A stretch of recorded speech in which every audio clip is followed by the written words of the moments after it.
no puede hablarse propiamente de una repentina transformación por este camino nuevo de la jurisprudencia romana en un ars iuris dialéctico. Esto según la autoridad de Franz Viaca, que como es un nombre raro creo que merece un deletreo, Wieacker,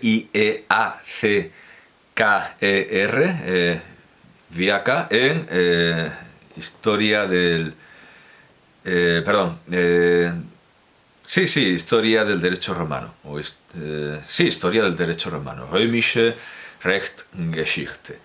Sigue diciendo el académico correspondiente de la Real Academia de Ciencias Morales y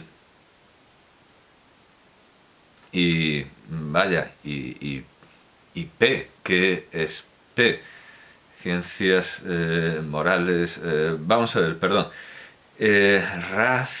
antes lo he dicho, antes me ha salido Real Academia de Ciencias Morales, ¿cómo se...? Y políticas, eso es, de ciencias morales y políticas. Es que entre el último corte he aprovechado para cenar y los vapores y otras ideas pseudomédicas y pseudocientíficas de otros tiempos me han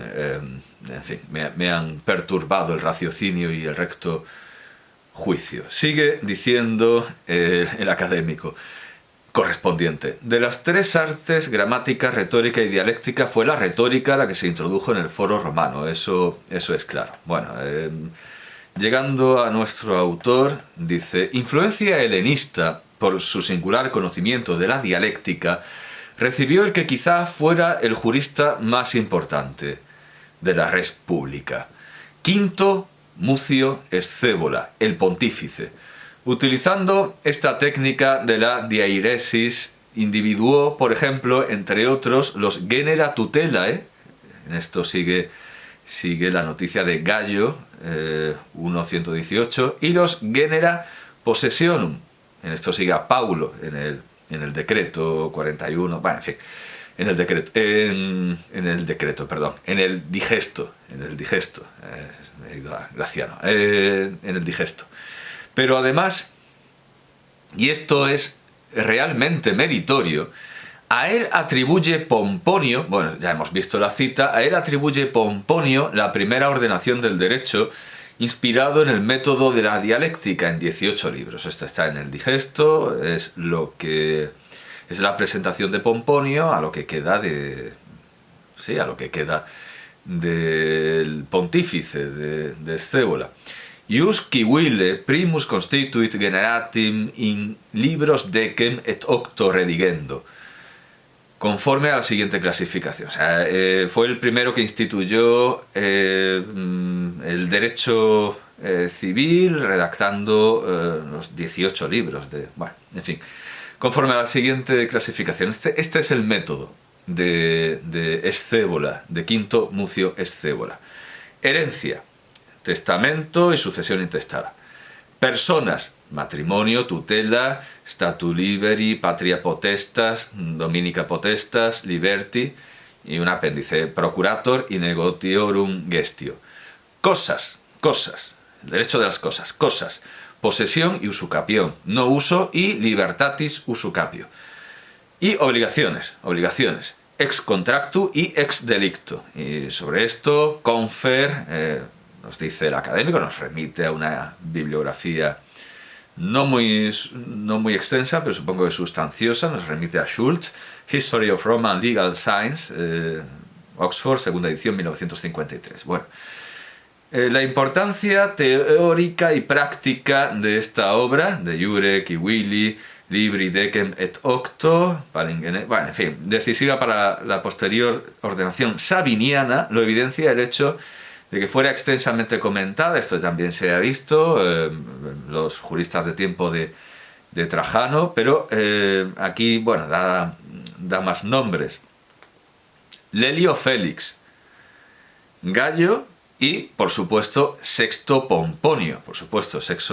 Sexto Pomponio dice: obra fundamental para la reconstrucción del orden muciano. Atribúyese también a Quinto Mucio un Liber Singularis Definitionum que hemos visto que el catedrático de Derecho Romano de la Autónoma da por obra segura y cierta que es de él, intitulado en griego, por cierto, no he leído, el título estaba en griego, lo daba en griego, pero vamos, es Definitionum en genitivo plural igual.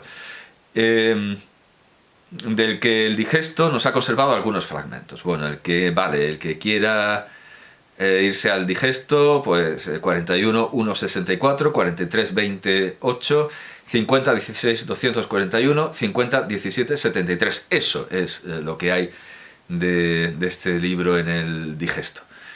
Sigue el académico. La alta creatividad de este jurista, que non rimase prigioniero della tradizione civilistica più antica, esto según Bretone, en Tecniche e Ideologie dei Giuristi Romani, Nápoles 1982, es decir, no permaneció prisionero de la tradición civilística más antigua, se manifiesta, por citar algún ejemplo, sigue diciendo el académico, en la invención de la caución a la que dio nombre, cautio muciana, para resolver el problema de la adquisición de legados sometidos a condición negativa. Juliano en el digesto, Gallo también en el digesto, de la presunción muciana, conforme a la cual todo lo que recibe la mujer procede del marido, aunque no llamada así por las fuentes. Esto es una cosa de los profesores de Derecho Romano. Y Confer Pomponio, o sea, en esto coincide con su colega jurista y didacta, docente, profesor de la Autónoma, en reconocer cuáles son los méritos de Quinto Mucio Scévola. Después enumera a sus discípulos. Volcacio, creo que me he saltado alguno. Perdón. El más importante y al que confiere más auctoritas, Aquilio Galo, a quien dice se debe la stipulatio Aquiliana. Volcacio, Lucilio Balbo, Cayo Juvencio y, en esto siguiendo a de acá, probablemente Cornelio Máximo, maestro de Trebacio Testa. Así que, más o menos, estos son los elementos coincidentes, pero claro, me he saltado algo importante y tengo que volver a ello. Estoy haciendo una lectura prácticamente en diagonal de este artículo. Me he saltado cuando he dicho que de las ciencias o de las disciplinas filosóficas o del saber griegas, de las que más se aprovecharon los juristas romanos en un principio era la retórica, pero ese párrafo es importante porque después de haber dejado asentado que ese llegar a la razón en el derecho romano, ese llegar a la dialéctica, al pensar el derecho en lugar de simplemente coleccionar tradiciones, en esa visión que por cierto es un poco bultmanniana, porque claro, no propone una epifanía, no propone que nadie trajera la luz de la razón, ni Servio Sulpicio Rufo, como quiere Cicerón, ni siquiera Quinto Mucio Scévola, sino que fue un proceso, como Bultmann, ¿verdad?, al tratar de la resurrección como una especie de mito, que entonces ese hombre sigue siendo cristiano, ¿qué sentido tiene? Bueno, como de un proceso de reflexión, que nadie viene con las tablas de la ley, sino que es algo que los romanos van descubriendo un poco todos, ¿verdad?, un poco entre todos, esa idea colaborativa. Bueno, esta es la postura de este académico, y quería leerla, claro, porque naturalmente es una visión que merece la pena considerarse, plantearse y estudiarse. Dedicado, vamos a ver, lo había dejado, sí, yo creo que se puede cortar por aquí,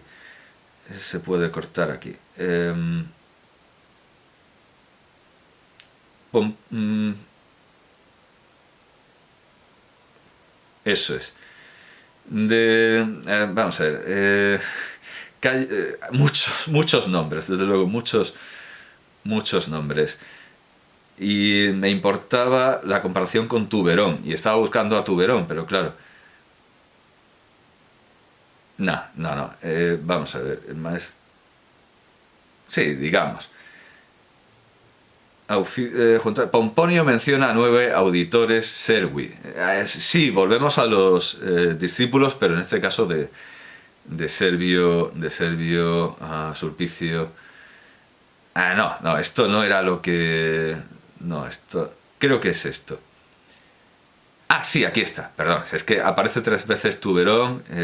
Supongo que esto no es extraño en una clase de derecho romano, que se pierda el lugar. De hecho, está estereotipada la sentencia. Perdí el lugar.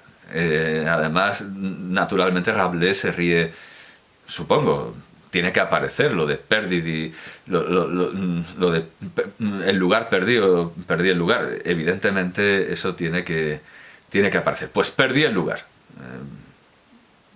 Perdidi locum. Bueno, pues en efecto, aquí está. O antes, sí, se puede leer incluso un poco antes. Los jurisprudentes, esto es, en cambio, se vieron más atraídos por el método dialéctico de división por géneros, excelentemente descrito por Platón en su diálogo sobre el sofista. Bueno, sobre el sofista, en su diálogo El sofista. 253 de Circa 365 a.C., por boca del extranjero de Elea. Consistía la dialéctica en un método conducente a la obtención de un orden coherente de conocimientos. En primer lugar, se distinguían diairesis, claro, es que esto ha salido y había que explicarlo, diairesis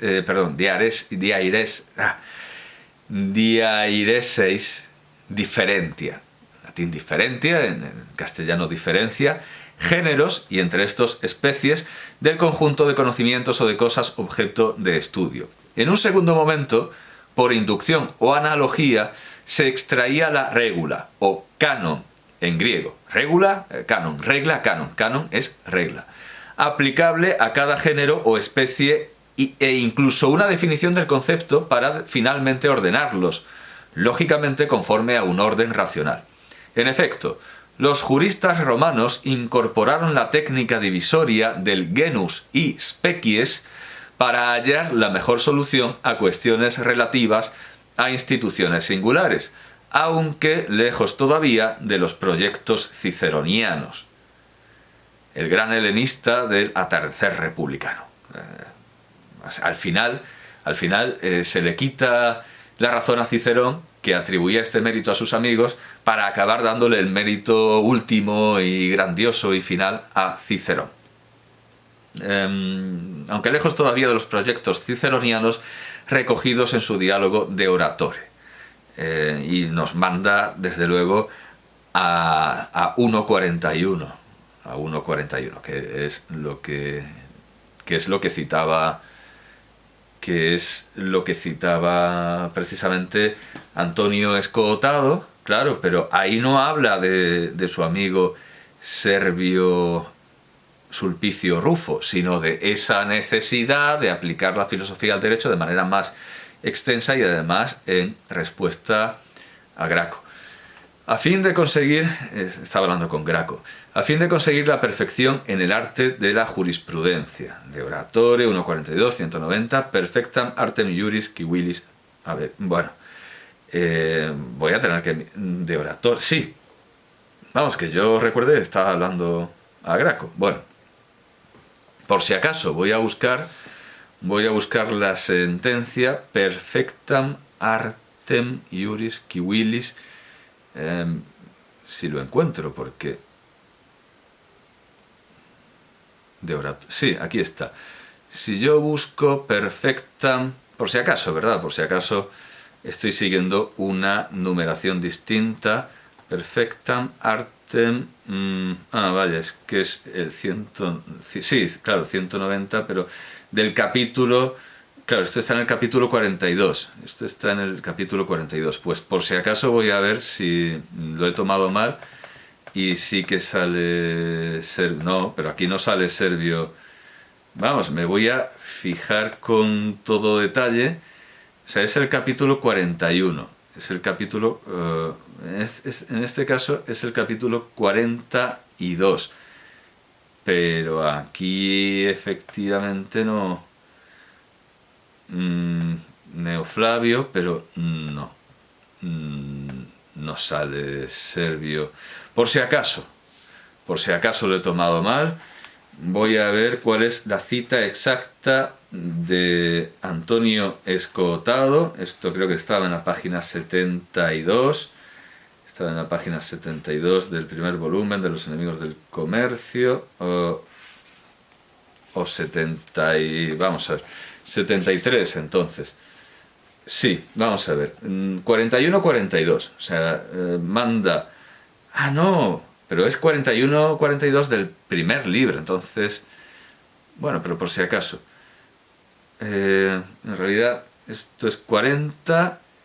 Sí, es que estoy en el primer libro. Claro, el capítulo... Entonces, 41-42 del primer libro. Entonces...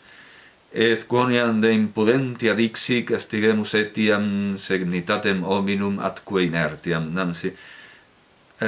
No, aquí sale Scévola. Sed odi immortales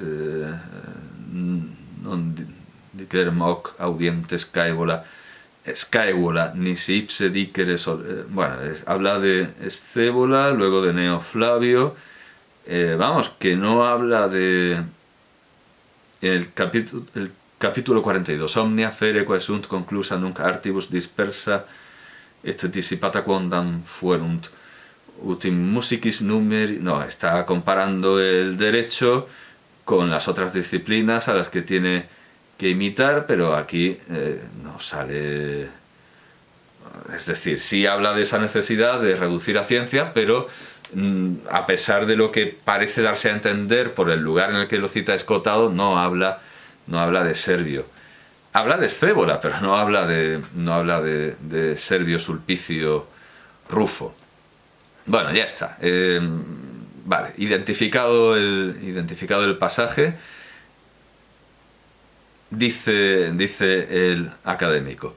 De los juristas de esta época, tanto Publio Rutilio, aparece también en Cicerón de Oficis 3.2.10, y Tuberón el Viejo, y es otra vez Cicerón de Oratori, y también en las Tusculanas y también en las Disputaciones Tusculanas, como Quinto Mucio Scévola, el augur, Cicerón de Oratore 1.11.40, bueno, en fin, tuvieron como maestro a Panecio, cuyas doctrinas fueron determinantes en la preparación cultural para el Principado. Es decir, que en este largo proceso, y desde luego un poco bultmanniano, de ir de la superstición consuetudinaria a la razón, en ese paso de casi del mito al logos del derecho romano, se plantea, si se plantea como un largo desarrollo, que los grandes hitos son, como se ha dicho, los grandes hitos son Publio Rutilio, Tuberón el Viejo y Quinto Mucio Scévola el augur. Pero inmediatamente repara el autor en lo que he leído antes, influencia helenista por su singular conocimiento de la dialéctica, recibió el que quizá fuera el jurista más importante de la res pública, Quinto Mucio Scévola el Pontífice. Es decir, que si bien todos esos son grandes hitos, confluye con el discurso, la producción académica, el discurso de homenaje que hemos leído antes de Antonio Fernández de Buján, coincide esta exposición de Rafael Domingo en que el más importante jurista había de ser, sin duda, para, en fin, ya digo, el consenso de los estudiosos del derecho romano, había de ser Quinto Mucio Scévola. No el reflejo crítico que supone Servio Sulpicio Rufo, a pesar de que Cicerón, a quien sigue Antonio Escotado, diga lo contrario. Pero es que Cicerón no es parcial y cuenta la historia a su manera, y además le influye el que Servio Sulpicio Rufo escriba muy bien y tenga grandes dotes retóricas y literarias, en tanto que en tanto que Quinto Mucio Scévola, el pontífice, se ciñe más a un lenguaje, entendemos, filosófico, técnico, en el que las florituras que tanto gustan a Cicerón, por lo que tiene de mixto con la escuela retórica asiática, todas esas cosas sí las tiene muy bien, sí las tiene Servio Sulpicio Rufo, pero no abundan tanto en Quinto Mucio Scévola. Pero a pesar del parecer de Cicerón, que no es desde luego poco influyente, ya hemos visto que hasta un erudito del siglo XXI se deja arrastrar por la prosa de Cicerón. A pesar del parecer de Cicerón, habría que convenir, por lo que hemos visto y por lo que hemos estudiado, que quien lleva el derecho romano, por así decirlo, utita dicere, por usar muecas y giros y trucos retóricos de Cicerón, utita dicere, por decirlo así, quien lleva el derecho romano del mito al logos es, más que Tuberón el Viejo, más que los anteriores, más que los contemporáneos y más que los críticos y más que los discípulos de los críticos, es Quinto Mucio Scévola el pontífice.